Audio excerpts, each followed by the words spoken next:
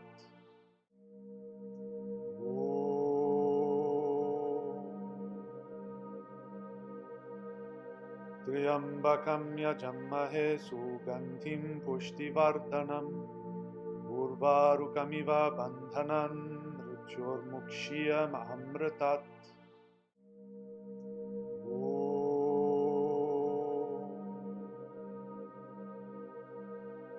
त्र्यम्बकं यजामहे सुगन्धिं पुष्टिवर्धनम् उर्वारुकमिव बन्धनान् मृत्योर्मुक्ष्यमृतात्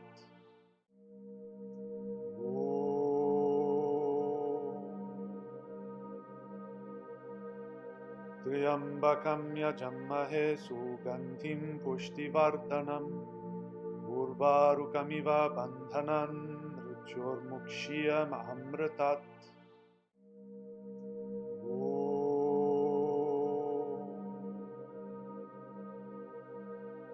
त्र्यम्बकं यजामहे सुगन्धिं पुष्टिवर्धनम् उर्वारुकमिव बन्धनान् मृत्योर्मुक्ष्यमृतात्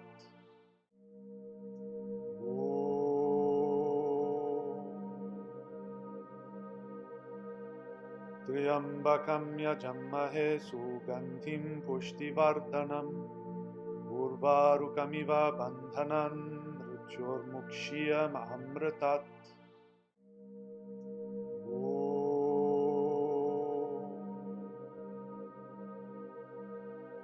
त्र्यम्बकं यजामहे सुगन्धिं पुष्टिवर्धनम् उर्वारुकमिव बन्धनान् मृत्योर्मुक्ष्यमृतात्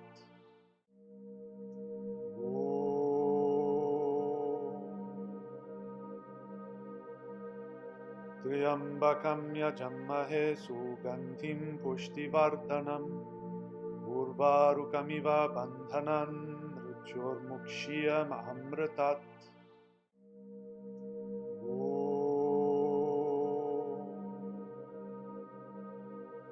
त्र्यम्बकं यजामहे सुगन्धिं पुष्टिवर्धनम् उर्वारुकमिव बन्धनान् मृत्योर्मुक्ष्यमृतात्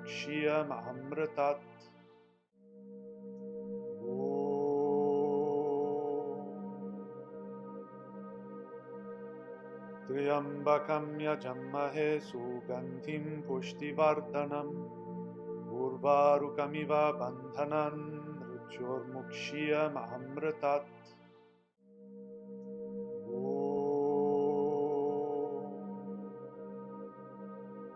त्र्यम्बकं यजामहे सुगन्धिं पुष्टिवर्धनम् उर्वारुकमिव बन्धनान् मृत्योर्मुक्ष्यमृतात्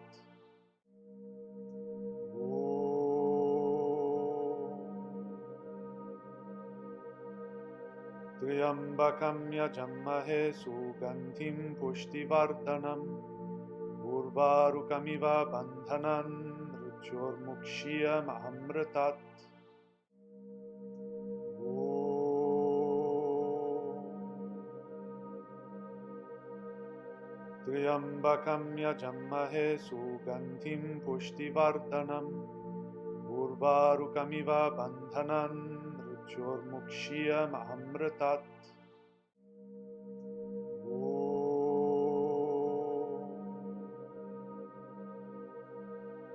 त्र्यम्बकं यजामहे सुगन्धिं पुष्टिवर्धनम् उर्वारुकमिव बन्धनान् मृत्योर्मुक्ष्यमृतात्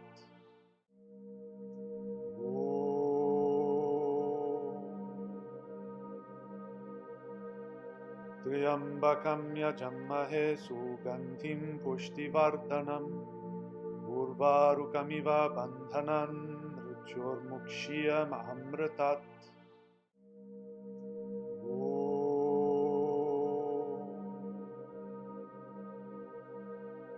त्र्यम्बकं यजामहे सुगन्धिं पुष्टिवर्धनम् उर्वारुकमिव बन्धनान् मृत्योर्मुक्ष्यमृतात्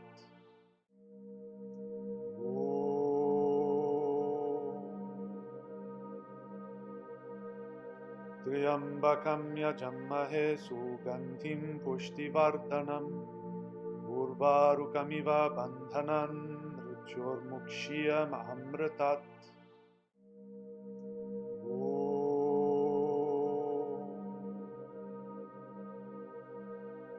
त्र्यम्बकं यजामहे सुगन्धिं पुष्टिवर्धनम् उर्वारुकमिव बन्धनान् मृत्योर्मुक्षीयमामृतात्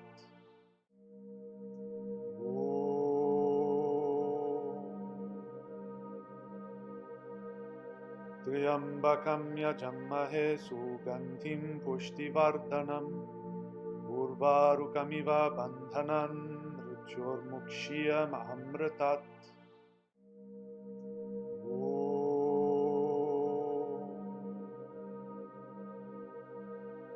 त्र्यम्बकं यजामहे सुगन्धिं पुष्टिवर्धनम् उर्वारुकमिव बन्धनान् मृत्योर्मुक्षीयमामृतात्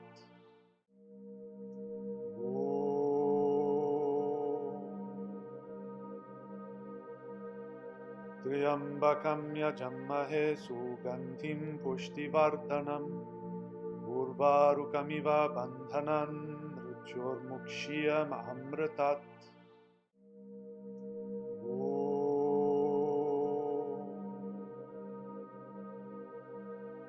त्र्यम्बकं यजामहे सुगन्धिं पुष्टिवर्धनम् उर्वारुकमिव बन्धनान् मृत्योर्मुक्षीयमामृतात्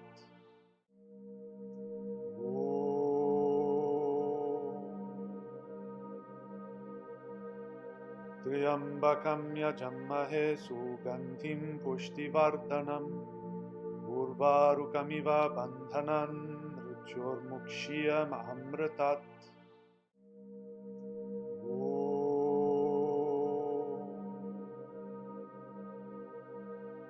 त्र्यम्बकं यजामहे सुगन्धिं पुष्टिवर्धनम् उर्वारुकमिव बन्धनान् मृत्योर्मुक्षीयमामृतात्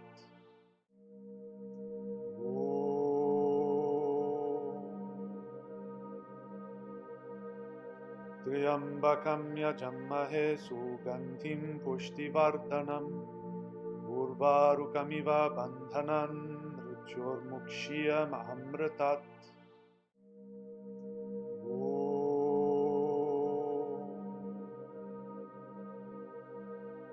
त्र्यम्बकं यजामहे सुगन्धिं पुष्टिवर्धनम् उर्वारुकमिव बन्धनान् मृत्योर्मुक्षीयमामृतात्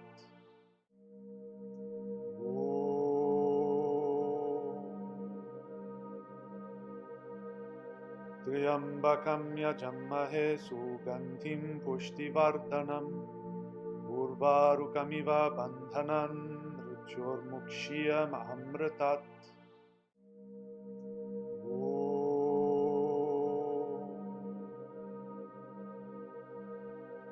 त्र्यम्बकं यजामहे सुगन्धिं पुष्टिवर्धनम् उर्वारुकमिव बन्धनान् मृत्योर्मुक्षीयमामृतात्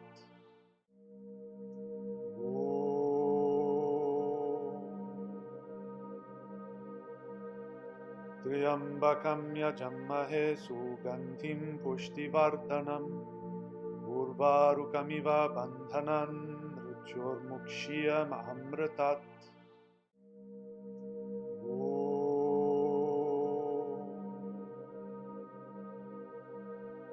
त्र्यम्बकं यजामहे सुगन्धिं पुष्टिवर्धनम् उर्वारुकमिव बन्धनान् मृत्योर्मुक्षीयमामृतात्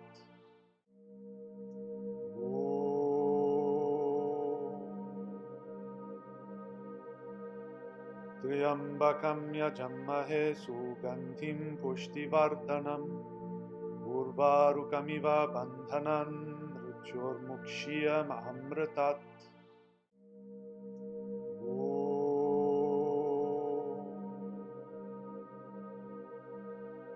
त्र्यम्बकं यजामहे सुगन्धिं पुष्टिवर्धनम् उर्वारुकमिव बन्धनान् मृत्योर्मुक्षीयमामृतात्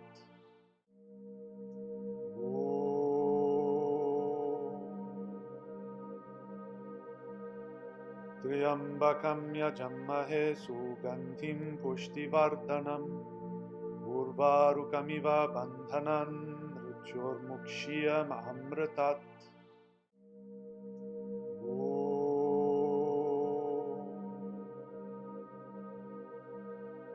त्र्यम्बकं यजामहे सुगन्धिं पुष्टिवर्धनम् उर्वारुकमिव बन्धनान् मृत्योर्मुक्ष्यमृतात्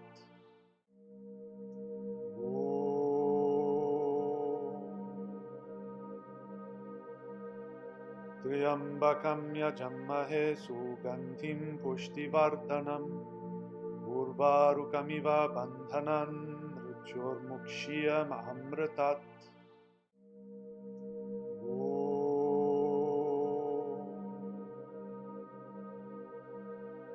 त्र्यम्बकं यजामहे सुगन्धिं पुष्टिवर्धनम् उर्वारुकमिव बन्धनान् मृत्योर्मुक्ष्यमृतात्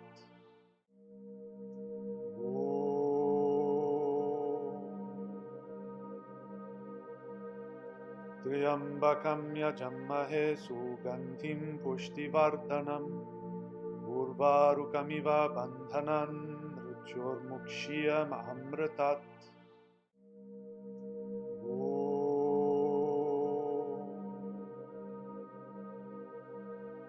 त्र्यम्बकं यजामहे सुगन्धिं पुष्टिवर्धनम् उर्वारुकमिव बन्धनान् मृत्योर्मुक्ष्यमृतात्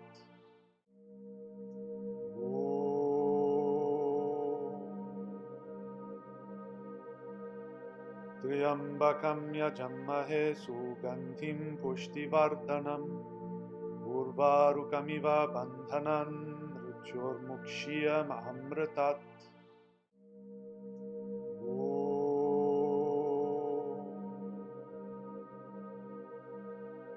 त्र्यम्बकं यजामहे सुगन्धिं पुष्टिवर्धनम् उर्वारुकमिव बन्धनान् मृत्योर्मुक्ष्यमृतात्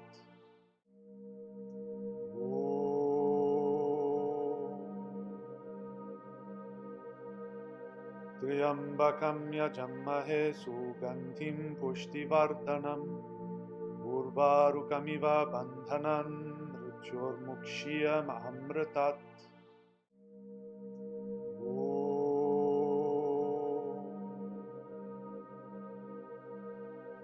त्र्यम्बकं यजामहे सुगन्धिं पुष्टिवर्धनम् उर्वारुकमिव बन्धनान्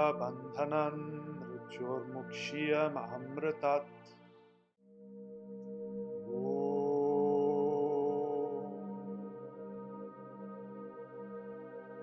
त्र्यम्बकं यजामहे सुगन्धिं पुष्टिवर्धनम् उर्वारुकमिव बन्धनान् मृत्योर्मुक्ष्यमृतात्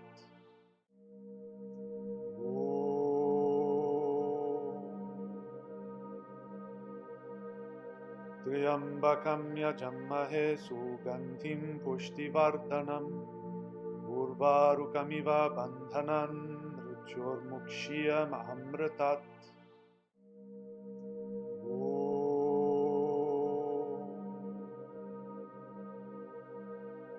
त्र्यम्बकं यजामहे सुगन्धिं पुष्टिवर्धनम् उर्वारुकमिव बन्धनान् मृत्योर्मुक्ष्यमृतात्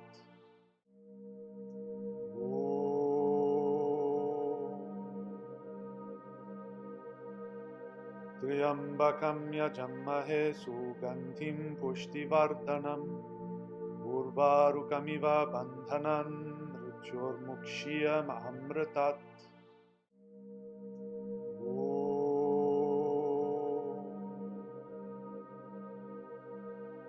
त्र्यम्बकं यजामहे सुगन्धिं पुष्टिवर्धनम् उर्वारुकमिव बन्धनान् मृत्योर्मुक्ष्यमृतात्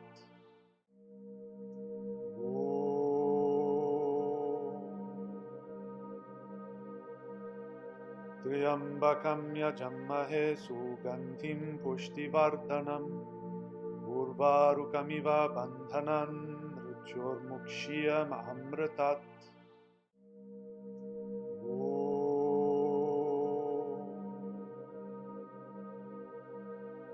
त्र्यम्बकं यजमहे सुगन्धिं पुष्टिवर्धनम् उर्वारुकमिव बन्धनान् मृत्योर्मुक्ष्यमृतात्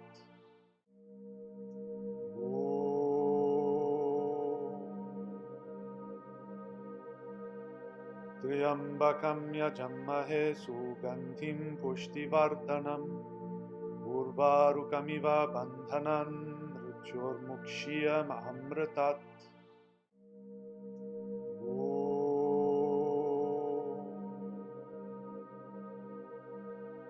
त्र्यम्बकं यजमहे सुगन्धिं पुष्टिवर्धनम् उर्वारुकमिव बन्धनान् मृत्योर्मुक्ष्यमृतात्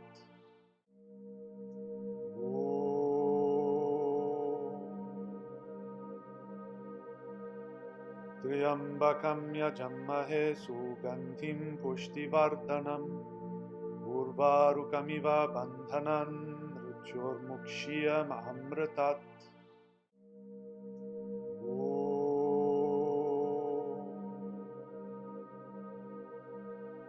त्र्यम्बकं यजमहे सुगन्धिं पुष्टिवर्धनम् उर्वारुकमिव बन्धनान् मृत्योर्मुक्ष्यमृतात्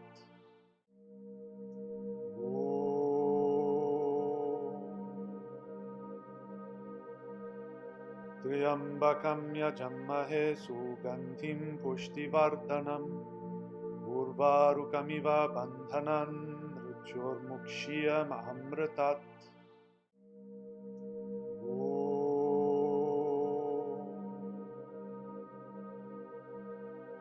त्र्यम्बकं यजमहे सुगन्धिं पुष्टिवर्धनम् उर्वारुकमिव बन्धनान् मृत्योर्मुक्ष्यमृतात्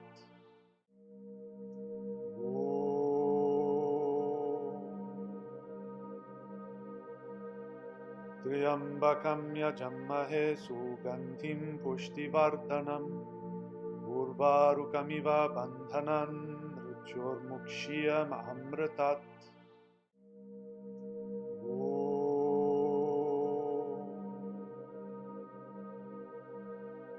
त्र्यम्बकं यजमहे सुगन्धिं पुष्टिवर्धनम् उर्वारुकमिव बन्धनान् मृत्योर्मुक्ष्यमृतात्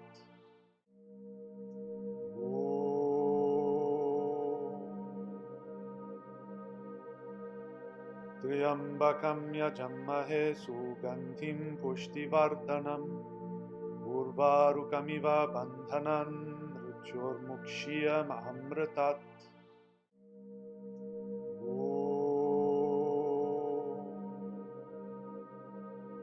त्र्यम्बकं यजमहे सुगन्धिं पुष्टिवर्धनम् उर्वारुकमिव बन्धनान् मृत्योर्मुक्ष्यमृतात्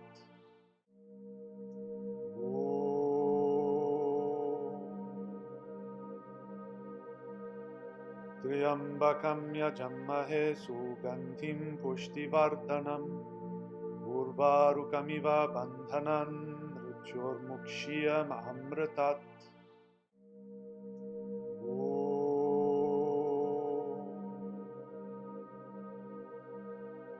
त्र्यम्बकं यजमहे सुगन्धिं पुष्टिवर्धनम् उर्वारुकमिव बन्धनान् मृत्योर्मुक्ष्यमृतात्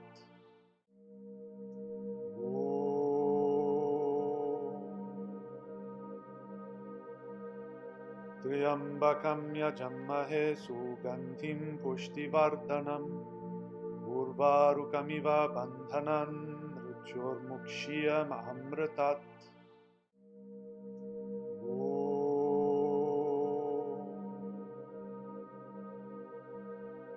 त्र्यम्बकं यजमहे सुगन्धिं पुष्टिवर्धनम् उर्वारुकमिव बन्धनान् मृत्योर्मुक्ष्यमृतात्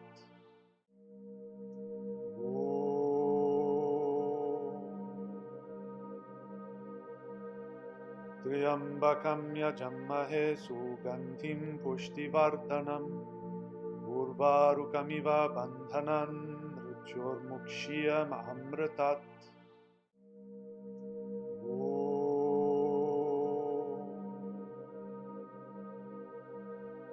त्र्यम्बकं यजमहे सुगन्धिं पुष्टिवर्धनम् उर्वारुकमिव बन्धनान् मृत्योर्मुक्ष्यमृतात्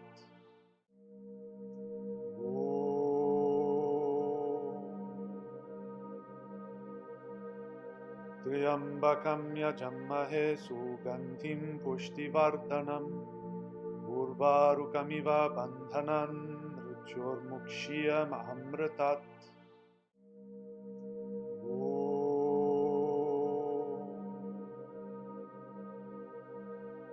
त्र्यम्बकं यजमहे सुगन्धिं पुष्टिवर्धनम् उर्वारुकमिव बन्धनान् मृत्योर्मुक्ष्यमृतात्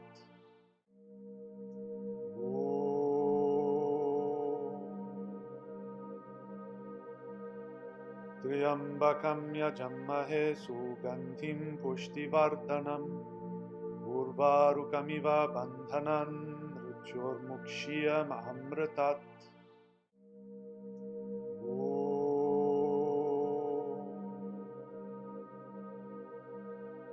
त्र्यम्बकं यजमहे सुगन्धिं पुष्टिवर्धनम् उर्वारुकमिव बन्धनान् मृत्योर्मुक्ष्यमृतात्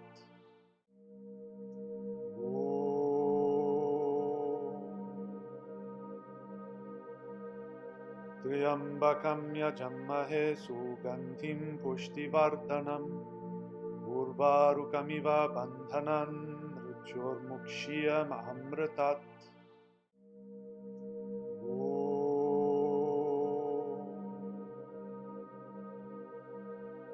त्र्यम्बकं यजमहे सुगन्धिं पुष्टिवर्धनम् उर्वारुकमिव बन्धनान् मृत्योर्मुक्ष्यमृतात्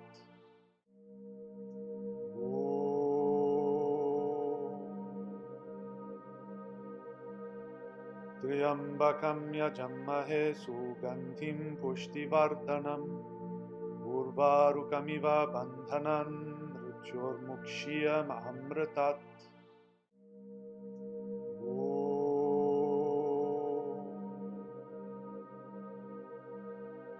त्र्यम्बकं यजमहे सुगन्धिं पुष्टिवर्धनम् उर्वारुकमिव बन्धनान् मृत्योर्मुक्ष्यमृतात्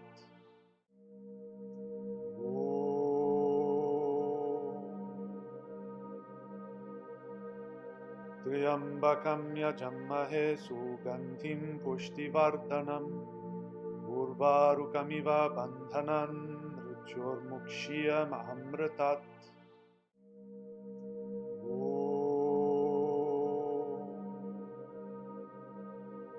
त्र्यम्बकं यजमहे सुगन्धिं पुष्टिवर्धनम् उर्वारुकमिव बन्धनान् मृत्योर्मुक्ष्यमृतात्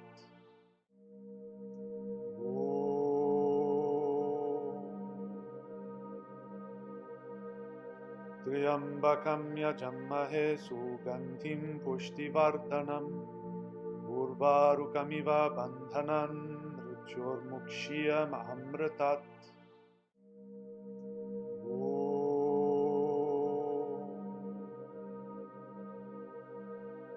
त्र्यम्बकं यजमहे सुगन्धिं पुष्टिवर्धनम् उर्वारुकमिव बन्धनान् मृत्योर्मुक्ष्यमृतात्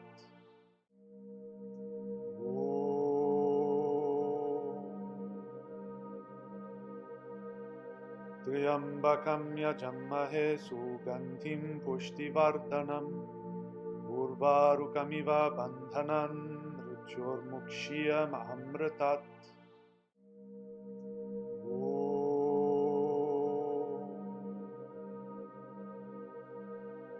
त्र्यम्बकं यजमहे सुगन्धिं पुष्टिवर्धनम् उर्वारुकमिव बन्धनान् मृत्योर्मुक्ष्यमृतात्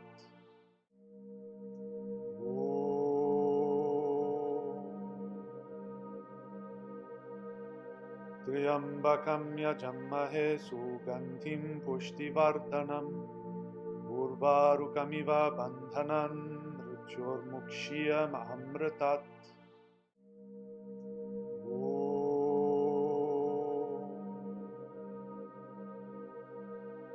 Triambakam yajammahe sugandhim pushtivardhanam urvarukamiva bandhanan mrutyormukshya mahamritat.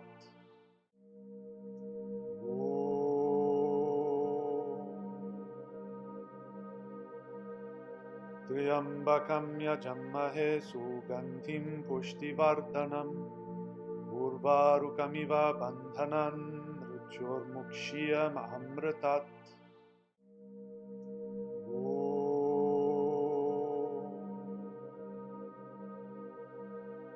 Triambakam yajammahe sugandhim pushtivardhanam urvarukamiva bandhanan mrutyormukshya mahamritat.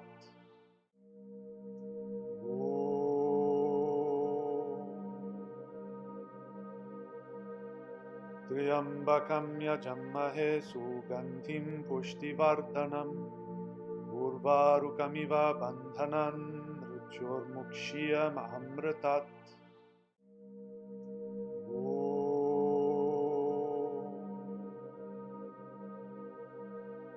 Triambakam yajammahe sugandhim pushtivardhanam urvarukamiva bandhanan mrutyormukshya mahamritat.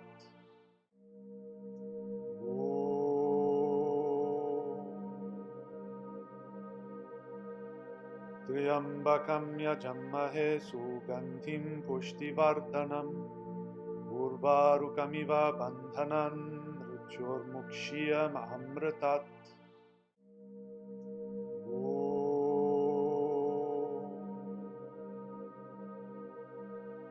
Triambakam yajammahe sugandhim pushtivardhanam urvarukamiva bandhanan mrutyormukshya mahamritat.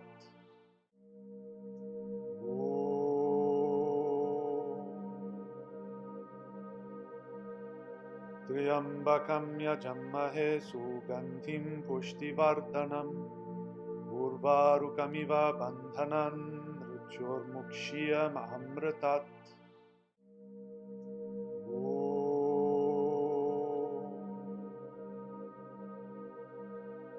Triambakam yajammahe sugandhim pushtivardhanam urvarukamiva bandhanan mrutyormukshya mahamritat.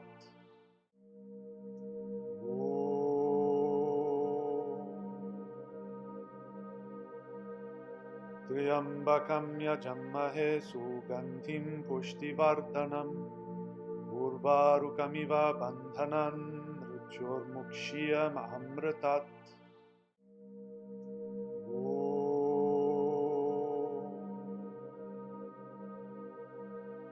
Triambakam yajammahe sugandhim pushtivardhanam urvarukamiva bandhanan mrutyormukshya mahamritat.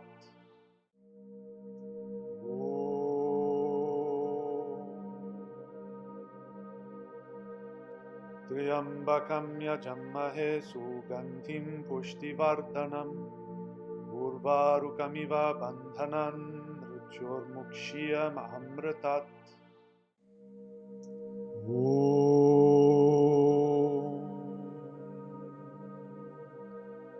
Triambakam yajammahe sugandhim pushtivardhanam urvarukamiva bandhanan mrutyormukshya mahamritat.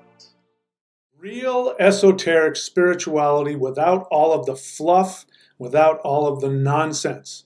This is the thunderwizard.com YouTube channel. Click.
Om Burong Buvaha Om Swaha Om Maha Om Janaha Om Tapaha Om Satyam Om Tat Savitur Varenyam Bhargo Devasya Dimahi Dhiyo Yonah Prachodayat Om Burong Buvaha Om Swaha Om Maha Om Janaha Om Tapaha Om Satyam Om Tat Savitur Varenyam Bhargo Devasya Dimahi Dhiyo Yonah Prachodayat Om Burong Buvaha Om Swaha Om Maha Om Janaha Om Tapaha Om Satyam Om Tat Savitur Varenyam Bhargo Devasya Dimahi Dhiyo Yonah Prachodayat Om Burong Buvaha Om Swaha Om Maha Om Janaha Om Tapaha Om Satyam Om Tat Savitur Varenyam Bhargo Devasya Dimahi Dhiyo Yonah Prachodayat Om Burong Buvaha Om Swaha Om Maha Om Janaha Om Tapaha Om Satyam Om Tat Savitur Varenyam Bhargo Devasya Dimahi Dhiyo Yonah Prachodayat Om Burong Buvaha Om Swaha Om Maha Om Janaha Om Tapaha Om Satyam Om Tat Savitur Varenyam Bhargo Devasya Dimahi Dhiyo Yonah Prachodayat Om Burong Buvaha Om Swaha Om Maha Om Janaha Om Tapaha Om Satyam Om Tat Savitur Varenyam Bhargo Devasya Dimahi Dhiyo Yonah Prachodayat Om Burong Buvaha Om Swaha Om Maha Om Janaha Om Tapaha Om Satyam Om Tat Savitur Varenyam Bhargo Devasya Dimahi Dhiyo Yonah Prachodayat Om Burong Buvaha Om Swaha Om Maha Om Janaha Om Tapaha Om Satyam Om Tat Savitur Varenyam Bhargo Devasya Dimahi Dhiyo Yonah Prachodayat Om Burong Buvaha Om Swaha Om Maha Om Janaha Om Tapaha Om Satyam Om Tat Savitur Varenyam Bhargo Devasya Dimahi Dhiyo Yonah Prachodayat Om Burong Buvaha Om Swaha Om Maha Om Janaha Om Tapaha Om Satyam Om Tat Savitur Varenyam Bhargo Devasya Dimahi Dhiyo Yonah Prachodayat Om Burong Buvaha Om Swaha Om Maha Om Janaha Om Tapaha Om Satyam Om Tat Savitur Varenyam Bhargo Devasya Dimahi Dhiyo Yonah Prachodayat Om Burong Buvaha Om Swaha Om Maha Om Janaha Om Tapaha Om Satyam Om Tat Savitur Varenyam Bhargo Devasya Dimahi Dhiyo Yonah Prachodayat Om Burong Buvaha Om Swaha Om Maha Om Janaha Om Tapaha Om Satyam Om Tat Savitur Varenyam Bhargo Devasya Dimahi Dhiyo Yonah Prachodayat Om Burong Buvaha Om Swaha Om Maha Om Janaha Om Tapaha Om Satyam Om Tat Savitur Varenyam Bhargo Devasya Dimahi Dhiyo Yonah Prachodayat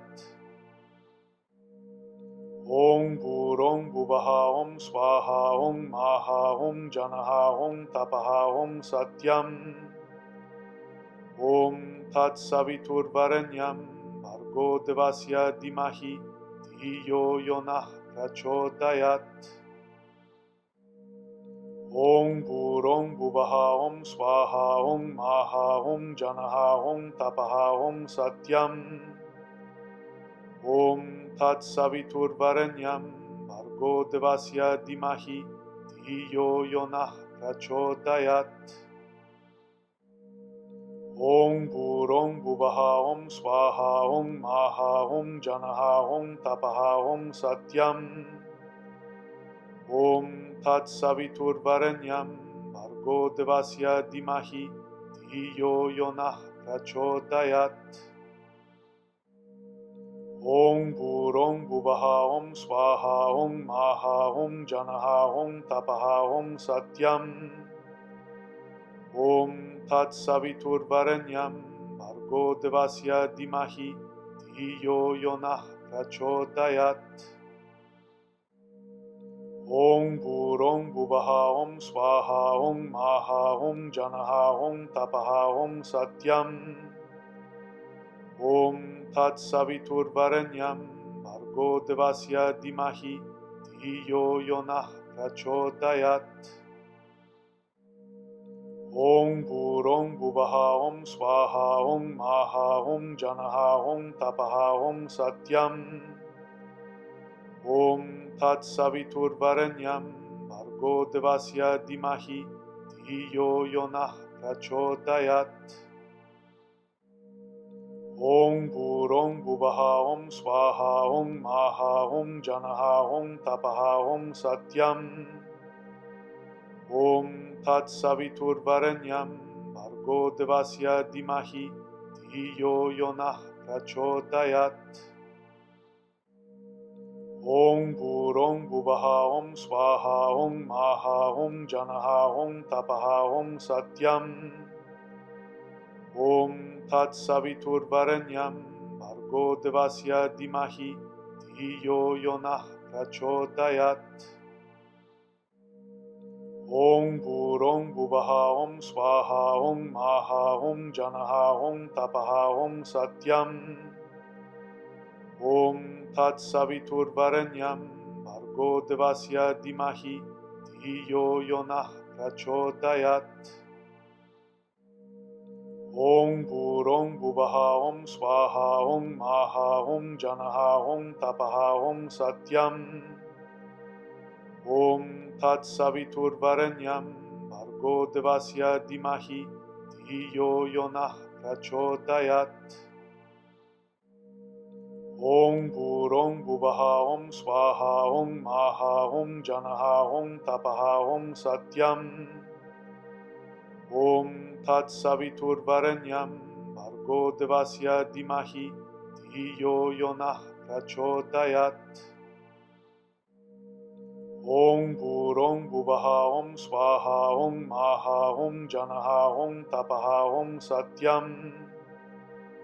Om Tat Savitur Varenyam Bhargo Devasya Dhimahi Dhiyo Yonah Prachodayat. Om Bhurong Bhuvaha Om Swaha Om Maha Om Janaha Om Tapaha Om Satyam.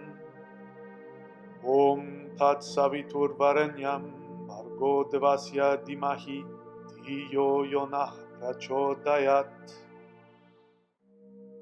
Om Bhurong Bhuvaha Om Swaha Om Maha Om Janaha Om Tapaha Om Satyam.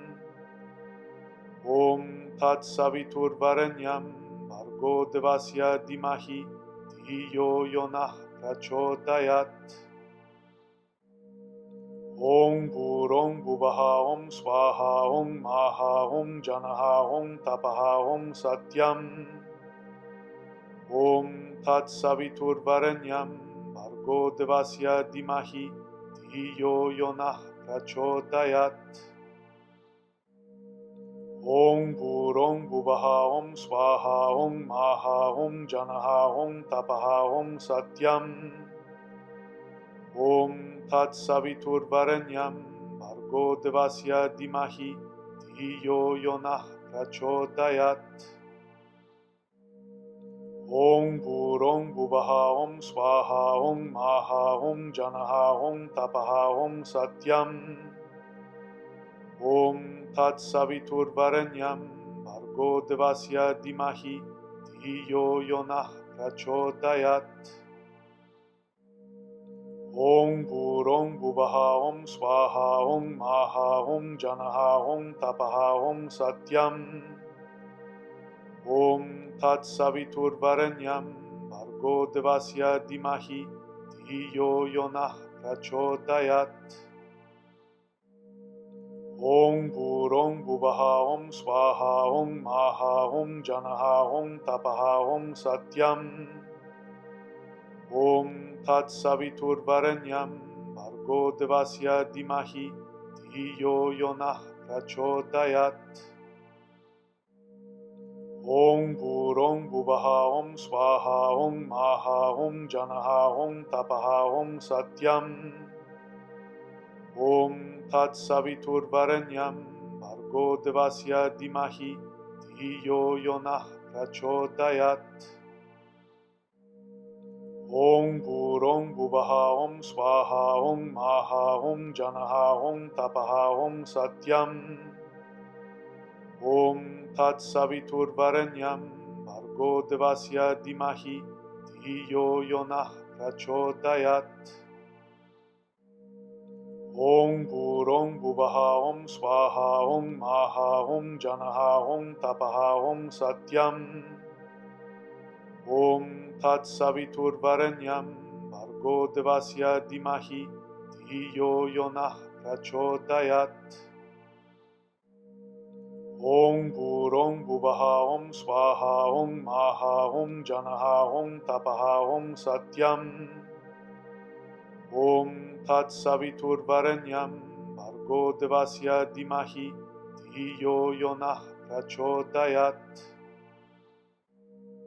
Om Burong Bubaha Om Swaha Om Maha Om Janaha Om Tapaha Om Satyam Om Tat Savitur Varenyam Bhargo Devasya Dimahi Dhiyo Yonah Prachodayat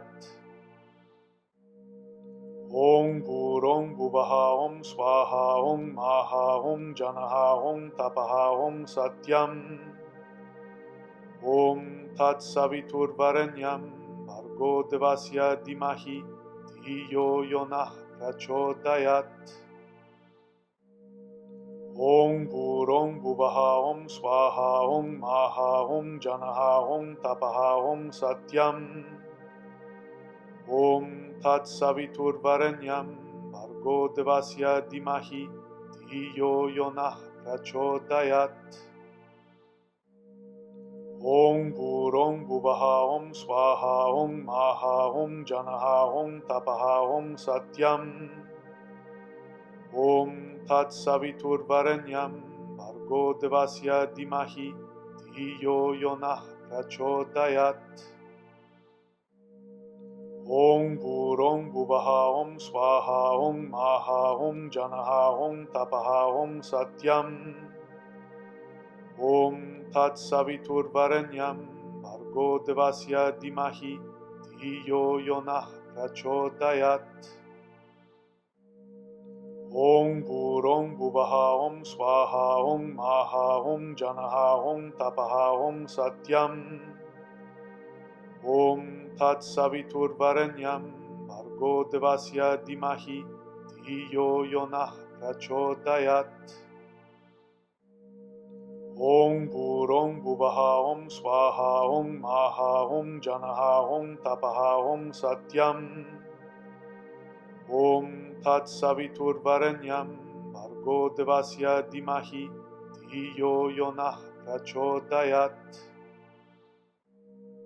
Om Burong Bubaha Om Swaha Om Maha Om Janaha Om Tapaha Om Satyam Om Tat Savitur Varenyam Bhargo Devasya Dimahi Dhiyo Yonah Prachodayat Om Burong Bubaha Om Swaha Om Maha Om Janaha Om Tapaha Om Satyam Om Tat Saviturvarenyam Bhargo Devasya Dimahi Dhiyo Yonah Prachodayat. Om Bhurong Bhuvaha Om Swaha Om Maha Om Janaha Om Tapaha Om Satyam. Om Tat Saviturvarenyam Bhargo Devasya Dimahi Dhiyo Yonah Prachodayat. Om Bhurong Bhuvaha Om Swaha Om Maha Om Janaha Om Tapaha Om Satyam. Om Tat Saviturvarenyam Bhargo Devasya Dimahi Dhiyo Yonah Prachodayat.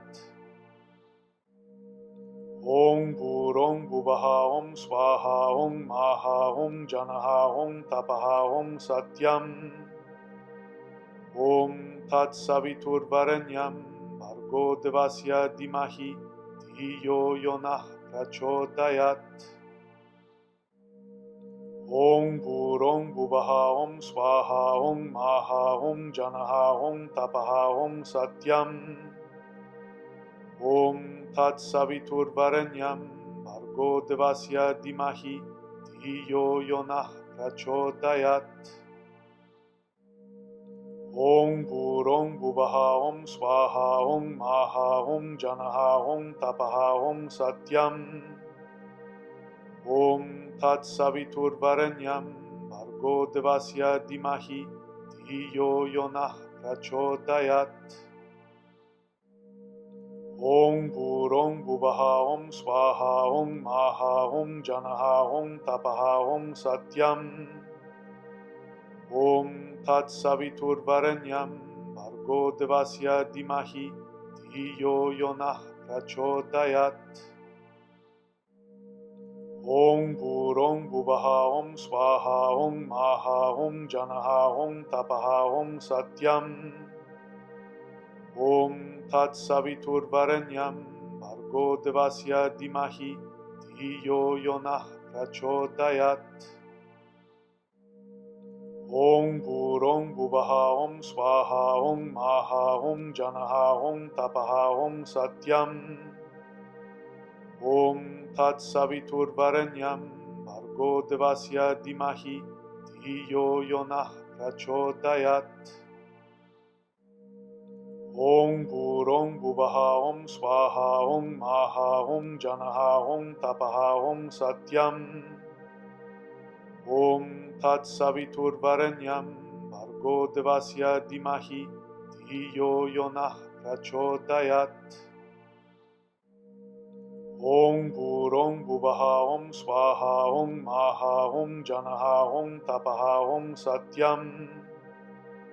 Om Tat Saviturvarenyam Bhargo Devasya Dimahi Dhiyo Yonah Prachodayat.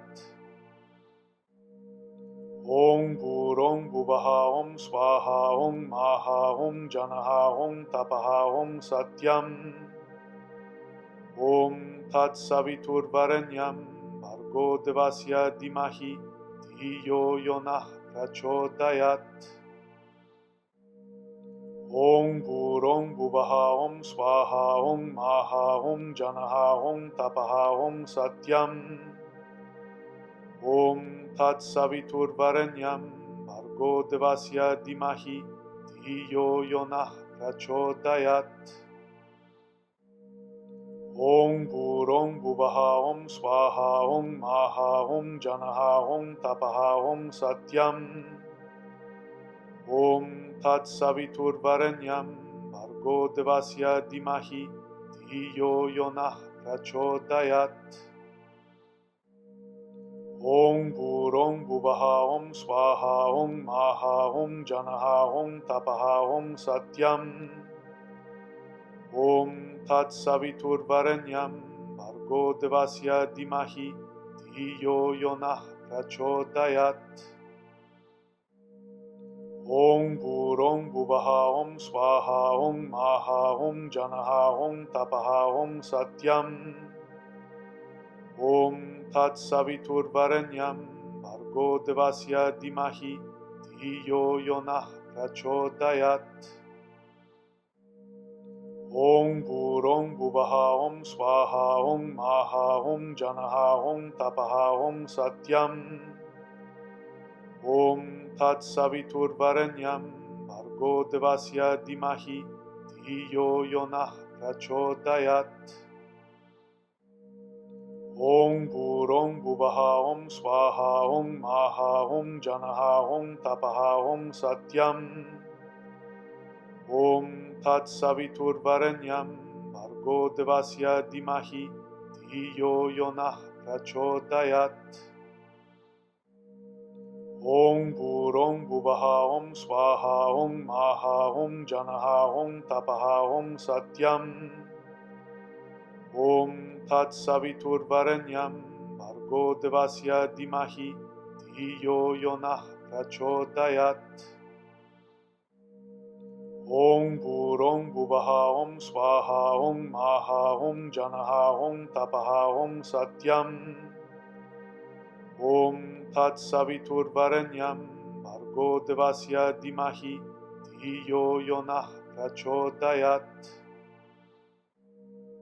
Om Burong Buvaha Om Swaha Om Maha Om Janaha Om Tapaha Om Satyam Om Tat Saviturvarenyam Bhargo Devasya Dimahi Dhiyo Yonah Prachodayat Om Burong Buvaha Om Swaha Om Maha Om Janaha Om Tapaha Om Satyam Om Tat Saviturvarenyam Bhargo Devasya Dimahi Dhiyo Yonah Prachodayat Om Burong Buvaha Om Swaha Om Maha Om Janaha Om Tapaha Om Satyam Om Tat Saviturvarenyam Bhargo Devasya Dimahi Dhiyo Yonah Prachodayat Om Burong Buvaha Om Swaha Om Maha Om Janaha Om Tapaha Om Satyam Om Tat Saviturvarenyam Bhargo Devasya Dimahi Dhiyo Yonah Prachodayat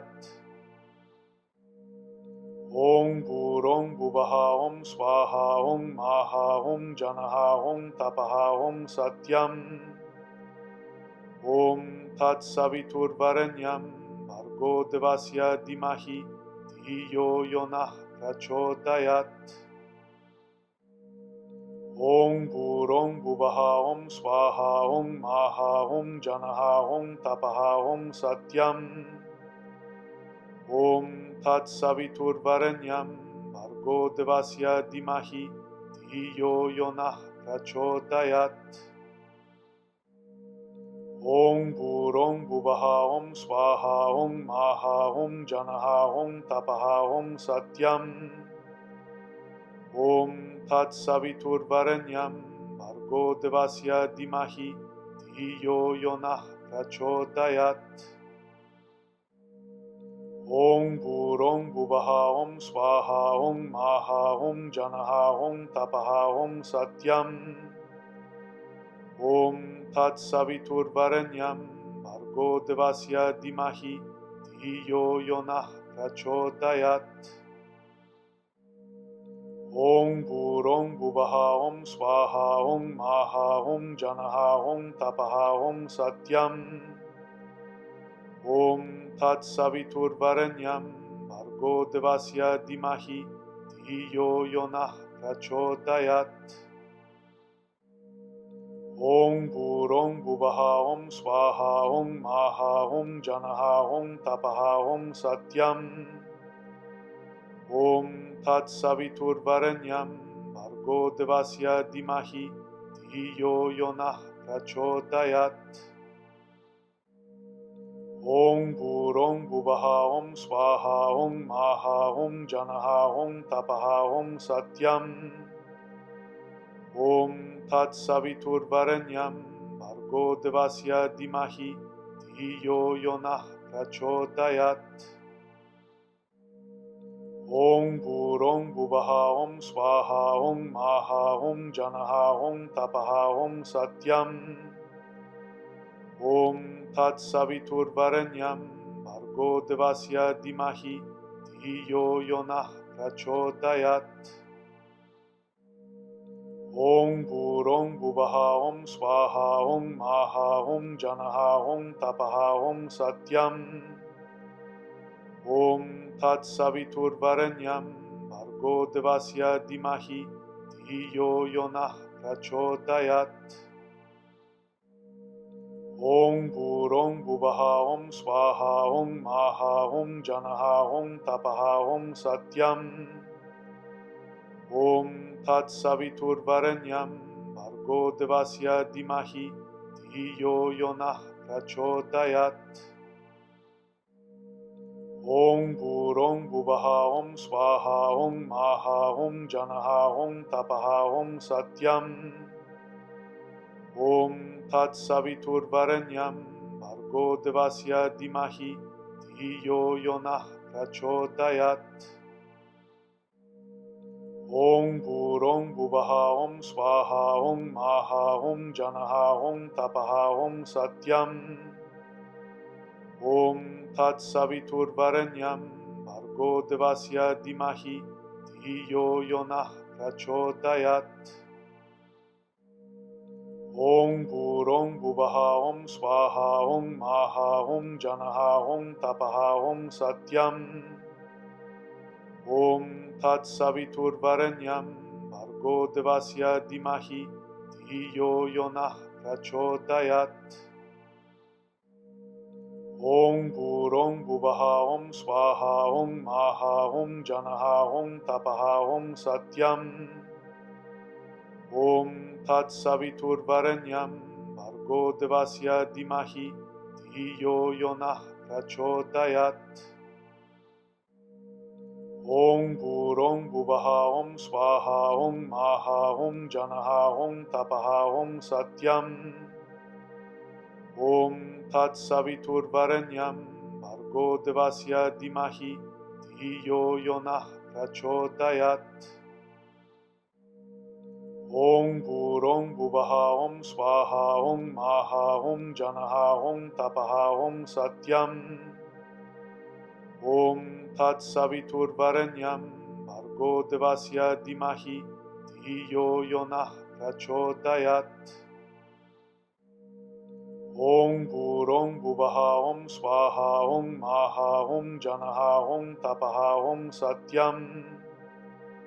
Om Tat Saviturvarenyam Bhargo Devasya Dimahi Dhiyo Yonah Prachodayat.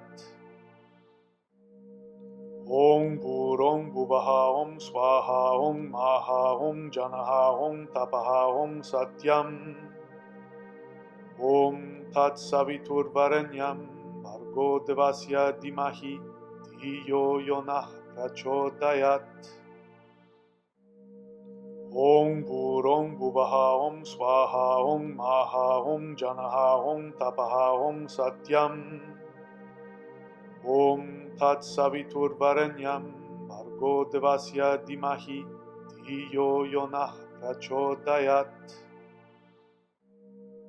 Om Bhurong Bhuvaha Om Swaha Om Maha Om Janaha Om Tapaha Om Satyam. Om Tat Saviturvarenyam Bhargo Devasya Dimahi Dhiyo Yonah Prachodayat. Om Bhurong Bhuvaha Om Swaha Om Maha Om Janaha Om Tapaha Om Satyam. Om Tat Saviturvarenyam Bhargo Devasya Dimahi Dhiyo Yonah Prachodayat. Om Bhurong Bhuvaha Om Swaha Om Maha Om Janaha Om Tapaha Om Satyam. Om Tat Saviturvarenyam Bhargo Devasya Dimahi Dhiyo Yonah Prachodayat. Om Bhurong Bhuvaha Om Swaha Om Maha Om Janaha Om Tapaha Om Satyam. Om Tat Saviturvarenyam Bhargo Devasya Dimahi Dhiyo Yonah Prachodayat.